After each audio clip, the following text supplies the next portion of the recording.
Hey there, this is Therese Skelly, and I am so excited that you are going to be listening to an episode of the Fiercely Brilliant podcast. Do you like those two words? Fiercely Brilliant. My hypothesis is that you are here for a reason. We all are. Our souls have led us on journeys that have very often taken some twists and turns, and sometimes it's not pretty. Sometimes there's struggle and there's loss and there's challenge, and in the middle of that, there's always a way out. And it's those times that often lead us into our great life and work. So you're going to hear stories in these episodes of myself and other beautiful people that share the journey. They share how they got to the place where they're standing, working in their brilliance, and being the powerful leaders that they are. So stay tuned and enjoy this episode. Hey, this is Therese Skelly, and this is another episode of the podcast. You know, I started by calling this the Fiercely Here podcast, but what I really know is there's another version beyond Fiercely Here. It's Fiercely Brilliant. What? Does that just make you tingle? It makes me tingle, because beyond being here, I want you to be freaking brilliant in the world. And so I love having these conversations with you, and I'm bringing on the coolest people to talk about the journey, because what I really want, I want to provide hope, inspiration, and a path, right? Because on this path, it's not like, whoo, it's not like an escalator. It's like, oh, sweet Jesus, here we go. It's like that very often. And so sometimes it can get a little bit daunting, and or you can lose the hope, or you can lose your direction, or you can be easily influenced by other people that say, why don't you just get a good job with benefits? Like, raise your hand if you've never heard that, right? And so today I'm super excited to introduce Anke Herrmann to you. Now, Anke's got the coolest story, and you listen, there's an accent. I love people with accents. So Anke, just welcome. Thanks so much for having me. I'm very excited to be here. Okay, so you have to tell them that I just find it cool. I've never moved anywhere. I'm like a freak of nature that was born in the city, stayed in the city. And so I'm always fascinated. So where are you from? Where do you go? Where are you now? I think that's cool. Yeah, so I was born in Germany, actually, and to be precise, in East Germany. I always do mention that, even though the wall has fallen 30 years ago, but it has shaped quite a lot, you know, how my life went. And then basically I ended up in West Germany, obviously, and from there to Australia. Spent 5 years in Australia. From there to the UK, which was planned to be 6 months to a year, ended up being 5 years. And then I went on a holiday to Spain, and I fell in love with the place, and I thought, boy, I'd love to live here. Long story short, I moved to Spain 16 years ago, and I'm still here. That's so, that's ballsy. That's pretty fierce, my friend. That is really cool. Okay. So here's what I want. Tell them what you do today, because I know you've had this kind of curvy journey. So what do you serve people today, and kind of what's your brilliance in that? Yeah, I always say, like, I've changed career more often than places. so today I call myself passion business coach, because in my ideal world, everybody spends their time doing work they're passionate about, doing something that really nourishes the soul, that really impacts people, rather than just going through the motions, doing what you expected to do, and, you know, be on that little hamster wheel autopilot. And so I support people who want to get off the hamster wheel and start their own business and have something they're really passionate about and want to turn into a business. And as you well know, and you just said it, it's like, it's not a straight line, you know, and it always, there's a guy called Todd Henry. He wrote a book called, I've forgotten the name now. Oh God, boy, how embarrassing. Something about creativity. And basically he says every creative process has a U-shape, right? And I certainly, you know, agree with that. And I always feel like it's like walking into a canyon. And so when you first start out and there's all the enthusiasm and you've got this idea, it's like, oh, I'm going to do this, and I'm going to, this is someone going to do that, and then I'm going to live like this, and and you can see it all play out. And sort of the destination is just across the canyon, and it doesn't really look very far, and you can see clearly what you want it to be. And then you start walking, and then you sort of head down into the canyon, and then it gets like the thick and the bushes, and you sort of get scratched, and you lose your way, and then you get to that point where you don't really see anymore where the heck the destination is, and whether you're really cut out for that. And so then there's basically two ways this can go. Either you let those doubts and those moments of discouragement get to you and stop moving forward, and just like, well, let's just get a job and give up. And I think there's there's a lot of people will do that, and there's nothing wrong with that.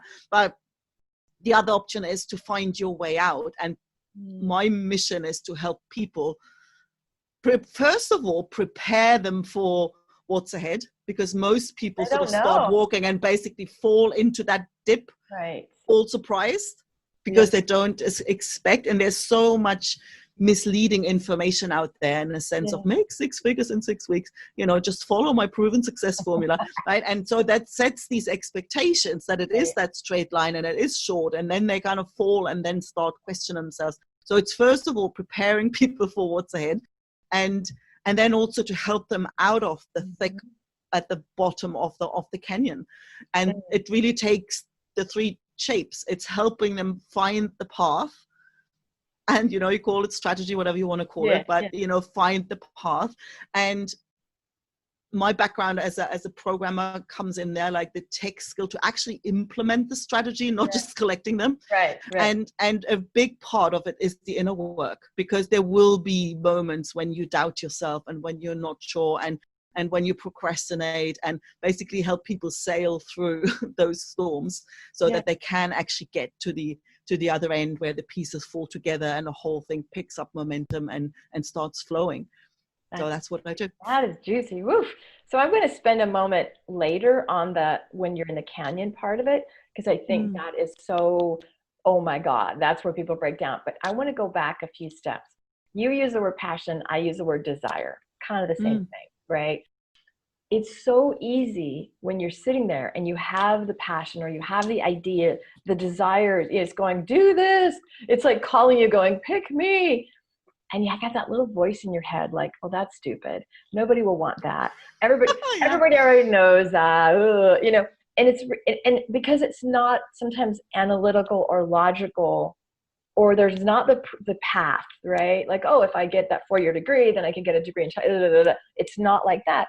And so how do you, because I know people get stuck there. So how do you help people with that shift of like, hell to the you're supposed to do it. Here's how you own it, right? Let's talk about that for a second. Yeah. I the first thing that jumps to mind that I see a lot with people, it's the idea of taking steps to actually bring that idea to life feels like they're on a tightrope with no safety net. Absolutely. Right? So it's like, and they're kind of like, oh, what if I get it wrong? What if I make a mistake? And it feels like something really horrible is bound to happen. So my intention is to help them see that, it's actually a chalk line on the ground. A what on the ground? A chalk line on the ground. Chalk line on the ground. Okay. Oh, so there's basically, you're not over nothing, here. You're right. There's nothing at stake, right? What have you got to lose? What's the worst thing that can happen? The worst thing that can happen is that you think can happen is that you have an idea and you try it out and it doesn't work the way you thought. Right. Well, so there's other ideas to focus on. And how do you know that that's worse than sometimes actually getting what you think you want might actually be worse? There we go. And I actually think, and I personally think that, and I think that's where sort of the East German background comes in, is that sense that, what's worse? Not ever having tried. Oof. Looking back 5 years, 10 years, 20 years later. Regret. And thinking, I wonder what life would have been like if I had you know, gone that other way. And I think that is really what's a lot worse than trying it and falling flat on your face. Good. Well, you know what I know, Anke, is that there still is again, we have different cultures. We have very different cultures, but the culture in the West is the puritanical work ethic, stick your head down. And I don't think 100 years ago, the farmers in the fields were like, does this bring me joy? Because I'm only chasing that. You know what I mean? Yes, like absolutely. Yeah. And so I'm sure your country has the same thing in some ways. And so it literally is in a collective that who are you that you want pleasure and passion and desire? Like, what an asshole for wanting that, right? And so it's not the norm. I think it's becoming more prevalent, you know, even the term passion projects, or people have passion businesses, and I'm all about follow your desire, source with desire. But you have to understand there's also an equal force out there that is just like, is that going to pay the bills? You know? And what kind Absolutely. of, you know, so just know that if you have that, you know, the work I do, you know, I was bringing up my little pendulum. If there's any doubt in your head, like, God, is this okay? I could pendulum you, or you could just literally ask your body and say, is this belief mine? Like this belief of I can't, it's silly, nobody will buy it, it'll never work. Just literally ask yourself, is this mine or somebody else's? And your body can say, holy shit, it's somebody else's. Then just go return to sender. Yeah, because that's so true. If you have the desire, you're supposed to do it. That's the thing, right? Like, yeah, you wouldn't even have, like, there's this sense like, okay, if you even feel drawn to it, you know, there is something about that. And it's funny, the whole like illusion of security or job security. And I think that is something that is already at play. And I think it's about to get a whole lot worse really quickly. Then, you know, because if you look at the way the job market is predicted and projected to go, you know, with more automation and artificial intelligence, there's a whole lot of professions that are going to disappear in the next couple of decades. Yeah. And to be honest, I actually started my own business because I wanted job security. You know, like literally, I started, like, when I first quit my job and moved to Spain and started the sewing business, a big part of it was like, you know what? I'm 39 now. So I can still call, you know, like pick up a new IT project like this. Yeah. I just call a mate. I just, like, you know, call some recruiter and I get a new project like instantly. But how much longer? Right. Do I really want to be there at 45, at 50 and send out programmers a resume? You know, like resumes for programmers job where the guy looking at it is like 25. Grandma want here, you know, so, and I also, you know, I worked in corporate for long enough to know you're always just one restructuring thing away from losing your job. You know, and if you're heading towards 40, 50 or over, that's heavy. That's like, it's not that you can just go and say, oh, I'll just pick up another job. It's not that easy often at that age. And so I actually thought, you know, like now is still a good time to change tack, to try it out, to just give it a go. And if it does go pear-shaped, I can still go back. But I really looked at it as, okay, now it is the time to build up my own business. So I never have to, I don't even have a resume anymore, you know? Hear you. I've been self-employed for like 35 years. I hear you. Yeah. So you had a sewing business, sewing flamenco costumes. How freaking cool is that, right? And now you coach business owners. Yeah. So talk about the concept of, because it takes a certain, like, you know, to be fierce, like I am here. That's what you're kind of like, that's what we're working on. How did you step into the brilliance of like, I can help other people do this? Like, and maybe what is your brilliance? Because we talked about, like, you talked about the metaphor, like I felt it. But how, I know I'm asking you so many questions here, but how did you step into it? How did you say yes to it? And was there ever the time you were like, oh shit, it's not going to work? No, that is really funny. Like, I think I'm weird like that. And even with the sewing business, like, which was so ridiculous that there was literally no pressure on it. And I sometimes think that was actually what made it work, because I had nothing on it. It was just so out there you know, to say, well, just ditch an IT job, move to a different country, start a sewing business. You have no idea. You know, it's like, it's just totally ridiculous, really. And so there was, but at the same time, there was no pressure to succeed, because if that hadn't worked, well, yeah, you know, it was fair enough. You know, like there wasn't anyway, right? Yeah, exactly. So there was really sort of no pressure to succeed. So, but I don't know, like somewhere, and you understand, like that, there was sort of a gut feel. Yes. Yeah, I'm going to pull this off somehow. Yeah. I didn't know how. And I certainly found myself like deeper in the dip of the canyon than I ever expected. But somehow I knew I was going to figure that out. And this, like, I had exactly that same sensation when I decided that I wanted to support other people to build their business. I kind of knew, I was going to, I don't know, whatever it takes, I was going to pull that off. Here's what because I don't know, there was always the idea of, you know, when I was at uni studying languages, we had this one professor who had this idea of, you know, she wasn't into positive, like she wasn't into encouraging. She was into kind of, you know, you know, she had a whip. She'd come and she said, well, actually, you know, the first class, she says, well, okay, you know, 70% of you will never finish this course, and 99% of you will never get a job as a translator. Oh my God. And all I could hear was like, okay, so 1%, the one, I'm in. 1% made it. So it is possible. Off we go. You know? So, and I can't explain where that comes from. I really don't know, but it's just something that I've always had in my gut. It's like, hold on. Because I want to unpack success strategies, right? And so one of your success strategies is you never quit. That's true. Right? And you're and you trust the gut. And instead of looking at the evidence, like, but 70, you know, because you could have looked at all that, you were like, oh, I'm going to look at the possibility. Yes, absolutely. Very cool. I think, you know, so years, you know, probably 10 years ago, I went bankrupt. And there was this moment, and talk about going in the canyon. So I was going to have to lose it. You know, I was like, okay. And I got to the point of like, well, I should be willing to get a job. I should be willing to waitress, because that's what I could do. You know, I'm not employable in any other form. And so I'm hiking, and I've just lost my car. I'm going to be losing my house. I have to file bankruptcy. And I get okay with God. I'm like, all right, I'm willing. I'll do whatever. If I got a waitress, and I had just reached out to somebody, like, let's talk to so-and-so, see if I get a waitress job.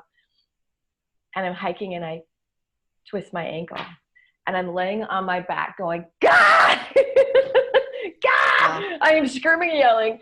And on one hand, I was willing, but I literally was on my back, you know, going, really? This isn't going to work either. Like you can't apply for a waitress job when you're on freaking crutches with a sprained ankle. And because overriding, I had the knowing that this was my path. Now I was willing. I thought I have to get willing, but it was like, no, your path is your path. And so talk about sometimes when you're at the bottom, or the zigs and the zags, and it feels like, oh God, nothing's going to work. How do you stay true to, no, this is my path? Because you seem to just do it naturally and logically. So break it apart a bit. How do you, maybe there were times where it was hard. How do you not give up? How do you keep going? Well, it's a bit of, I think, what alternatives can you see? Okay. Right? Because, you know, I remember like plenty of moments, you know, with the sewing business where I thought, you know what, you know, and actually looked for jobs. Okay. You know, and I was like, oh God. But then I saw like the, you know, programmers jobs, IT jobs, and I'm like, oh, just reading the job ad makes me cringe. And I'm like, I would never work for that person. It's like, okay, let's just make another skirt, right? So, and I really can't tell you what would have happened if somebody had offered me a great job at the time. Really can't tell you. You know, I might have taken a breather until it would have nagged at me again. You know, I can't imagine that I would have just gone back to corporate life, you know, but I probably would have taken a breather at some point if it hadn't just been like right in the middle of economic crisis in Spain. So where nobody literally had a job. But there's also, that sense when, like, I think nobody is free from doubts sometimes. And to think that a doubt is nothing more than a thought that I'm not obliged to listen to. Woo! Right? That's a good one. That's a good one. And so I can have moments of doubt. And oh, what am I doing here? You know, will this ever work? Or how long will this take? Or whatever. But then if you see that it's just a thought, then I can feel like that, and I can feel discouraged, and I can feel whatever I want, and I can still take, like, it doesn't mean that I can't move. Love that. So what you do is you compartmentalize it. And what I say is you put it outside of yourself, like, oh, there's that doubt thought. Oh, okay, I'm having a doubt thought. Absolutely. I'm having a doubt thought. Yeah. But I'm going to do a video. Because most people are like, oh my God, I doubt. That means something. And then they change course, right? So what I hear. Exactly that. Yeah. The overarching thing in both of our stories is both of us in times of like, we're like, should we get a job? Oh shit, right? But for me and you, and I don't know that you're saying this, but I'm saying it for you, is you had a commitment to follow your passion. You had a commitment. And it's kind of like being in a relationship or a marriage. Sometimes you might just be like, oh, you are such an asshole. I'm so sick of you. Yes. But you're like, but I'm committed to you, so I'll just sit down and you know what I mean? The commitment keeps you in hard times. And so I think that has to be in place. Like if you are on path to follow your passion or to find your brilliance, the most important thing is, like, as I said, put a ring on it. Like, put a ring on it. Because if you do not commit, then you're always looking for, oh, it's hard. Oh, I won't do it. I can't do it. As opposed to once you 100% commit, then you'll be given all the resources and the tools you'll need. Angelic support, all kinds of cool stuff happens. And the doubt thoughts are just, well, whatever. It's just a doubt thought because I'm on my path, right? Absolutely. And I must say, there is something that keeps me on track as well. And it sort of, like, when I was little, I grew up with my grandparents, right? The first 3 years. And so my grandma was basically what's the mother for other people, like, you know, that close connection I always had with her. And I saw her basically, and it sounds cruel, but you'd have to know my grandpa to sort of really, he was like, if you watch a Second World War movie and there is some German who was like really like, rigid German, that was my grandpa, right? Emotional intelligence towards zero. Yeah. And so my grandma was this sparkly, you know, soul full of life, but then like he wouldn't kind of, you know, but she had always like, her whole life was always like, oh, I'd love to, but I can't because I'm an orphan. I can't because of the war. I can't because grandpa won't let me. So there was the whole life. And as long as I can remember when I was little, she had this theory. She says, she'd read somewhere that women statistically outlive their husbands by 7 years, right? And she was 7 years younger than my grandpa. So her whole calculation was, I'm going to have 14 years where I can do all the things that I've been wanting to do. Right? But she had to wait till somebody died? That's her strategy? Yes, that was her strategy. And the thing was, she passed away first, right? Oh. So she never, and that really, that so has to imprint on you. Yeah. Hit me in that sense that, and she was full of, like, you know, if somebody doesn't have aspirations or doesn't have things they want to do and they are content with going through the thing, you know, like the farmer doing their thing, you know, there's nothing wrong with that. But when there is something calling you and when you have those things that you'd love to do, and then, well, you know, and I think, I don't want to get to the end of my life looking back at all the things that I would have loved to do. So I always feel if I'm scared of something, it's that, you know, so I rather. That's a driver for you, right? That yes, absolutely. You know, and so in case of doubt, try it out. so it's like, that's always because for me, the worst case scenario is and that's the thing, it's like, you never know, you know. Absolutely. I come to the end of my life, who knows when that will be, but it's like, I want to be able to turn back any moment, like literally any moment, thinking I've used the time I've had to the fullest. You know, there's always more stuff that you might want to do, but I don't have to look back thinking, oh God, I've wasted all these years, and that for me is like so strong. So that's why my concept of living in and working in your brilliance is imperative. It's not like, oh, that's a nice little new agey topic. You know what I mean? It's like, why in the world would you want to reflect over, like, I mean, your grandmother, oh my God, I wait my whole life. And then maybe I'll have this little time. Oh, that's heartbreaking. So listeners, if you are listening or watching, like, are you doing that? Are you, when I hear Anke's story and kind of our conversation today, it is follow the passion, follow the desire, follow the, I don't want to have regrets. So something is either going to push you like, oh, I don't want to have that anymore, or something's going to pull you, right? I don't want to live a full life. And then you make a commitment to it. You make an absolute commitment to it. So when you're in the canyon, having doubts, having fears, you don't give up. And what we didn't talk about, this is the most important piece, having support. Absolutely. Because it's really easy when you're down there and your head's going crazy. Like when I was on my back, basically on the hiking trail going, what the fuck? I had to call a girlfriend going, could you get me some crutches? I can't go. I need crutches. You know what I mean? Like literally the metaphor of I can't walk right now. I need to be helped up to this next level. And how many times have we had people in our lives going, so either two things, I will help you here, or even more the important thing, I can see your brilliance and I'll hold it for you till you can, right? So talk about that, because I think that's a really important piece, is the support piece. Absolutely. And you know how they say, like, you can't read the label when you're sitting inside the jar? It's I've never heard that. Is that a German thing? I don't know that one. No, I can't remember. It's not my invention, but it's funny and I never forgot it. Yeah. But I think it's true. Like when you have those moments, somebody else can see, no, you're fine. Like you're fine. You just have your head stuck in the sand and you just can't see clearly right now. So I think it's vitally important. And I think it makes a lot of sense. And that's something that I took a long time to learn, really, was to actually get professional support in the sense of, be it a mastermind, get a coach,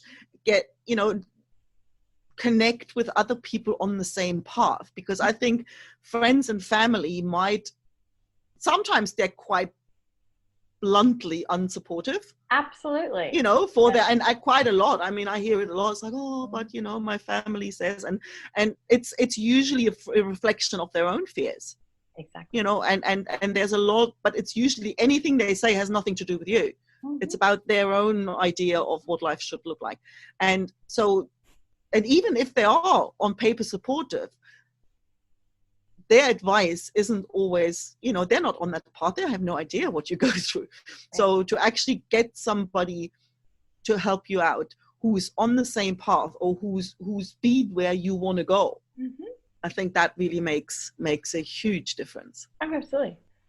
And somebody, I always say, when you get support, somebody whose values are really similar to yours, that's so absolutely right. Like that's because if you're looking for support emotionally or energetically, and you get somebody that's like, this is follow my formula, it's not going to work.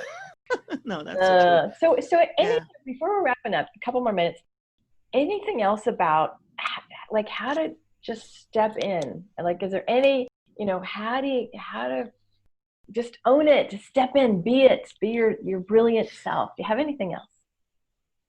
Yeah, one thing that keeps kind of nagging at the back of my mind, or that I'd love to mention, it's about giving yourself permission to bring in all of you. Oh. Right? Because especially with having changed careers several times, I've gone through the motions, and for a long time I had this sensation like, what's wrong with me? Why can't I ever find, focus on one thing? Why do I have to jump from one to the other? Until I realized, well, actually I wasn't. At the heart of it, I was always doing one thing. I was bringing ideas to life. I was creating, and it just took different shapes. Iterations of that. Yeah.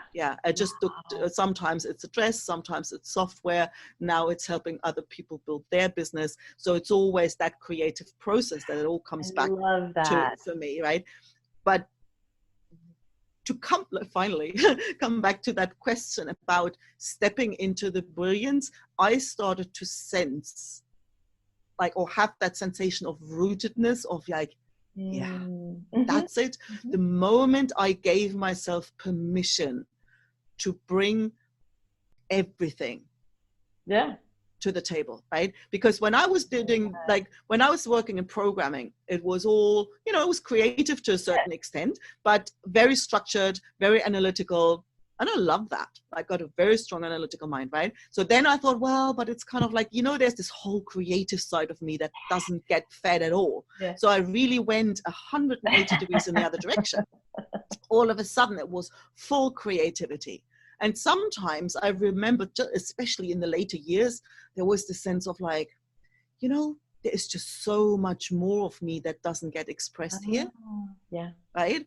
And now, where I'm thinking, oh, wow, this feels so, there is space for the creativity, there's space for the intuition, there's space for the analytical mind. And even when I kind of consciously decided, you know what? Yes, I'm a coach, but I'm also a geek. So I will throw the tech support into the ring, right? Yeah. So if you have a question about API keys, I'm your girl, right? So, and to actually let loose with that instead of like, oh no, I've got to be a coach, so I can't be technical. And, you know, if you allow like, give yourself permission not to choose. This is so good. You know, I'm just going to say, because part of me is a little sassy girl, so I'm going to say, fuck the rules, right? Because we say basically, no, a coach should stay here and you should outsource that, and they're going to be confused. Well, that's bullshit. And so I love it. And Anke, you can feel it. You can feel it. Like guys, if you're listening to this and watching it, you feel the resonance when she talked about bringing it on. Like you literally can see it in your body, and I can feel the energy of that. That's what you want.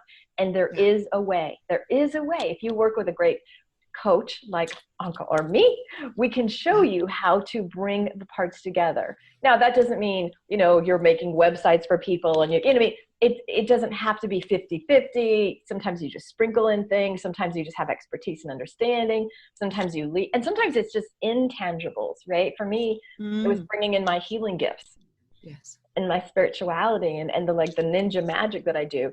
That was really scary, right? Because I was selling marketing. so sometimes it's tangible things. Sometimes it's more of your being. Sometimes it's more of your personality. Like I've actually had people hire me and said, I hired you because you swear and it made me trust you. I love it. Yeah, I'm the same. Absolutely. Then I've had other people say, I can't be with you because you swear. And I'm like, bye-bye, you're not my people, right? That's fine. So your people, if you pull all the parts of yourself together, your ideal soul clients are going to be like, yes, right? Absolutely. So that's what you, and I think the moment you, and I kind of sense, like I could really feel it when you were saying, when you allowed, the moment you give yourself that permission to, you know, I've got that healing side, I've got that spiritual side. And when you allow it in, it's like, it all sort of comes together and it all makes sense. And the moment it makes sense for you, it really sits. There's this root, you've got the tree behind you, you know, that there's you can sense the roots, you know, then the rest is strong. Yeah. What a fabulous episode. My gosh. So love, I'm sure people are going to be jumping off their devices going, how the hell do I find this woman? I need more of Anke. So where do people find you? The easiest place, well, you can actually Google me with, if you spell it with like my name's Anke Herrmann, HERRMANN. So you can just Google my website, ankeherrmann.com. That's ANKEHERRMANN.com. You can tell I've spelled this a million times living in Spain. and so everything else is there. I'm active on LinkedIn, I'm on Facebook. And so I'm pretty easy to find. And you can go to passionbusinesspodcast.com as well. So that takes you to podcast. And the way I met Anke is I was a guest on her podcast. Yeah. So we had this like spark of like, oh, you're cool. I got to hang out with you, girl. So that's really fabulous. So this has been fabulous. I particularly love like bring all your parts together like that. That just like lit me up at the end. And so I really hope our listeners get some good stuff today. And here's what I would love. In the notes below, put down what you're going to take away and leave us some comments, leave us some love on iTunes or wherever you're seeing this. And so peace and blessings. Thank you for showing them. Thanks, Anke, for bringing you. Fabulous. Thanks so much for having me. Okay, Thank you. bye.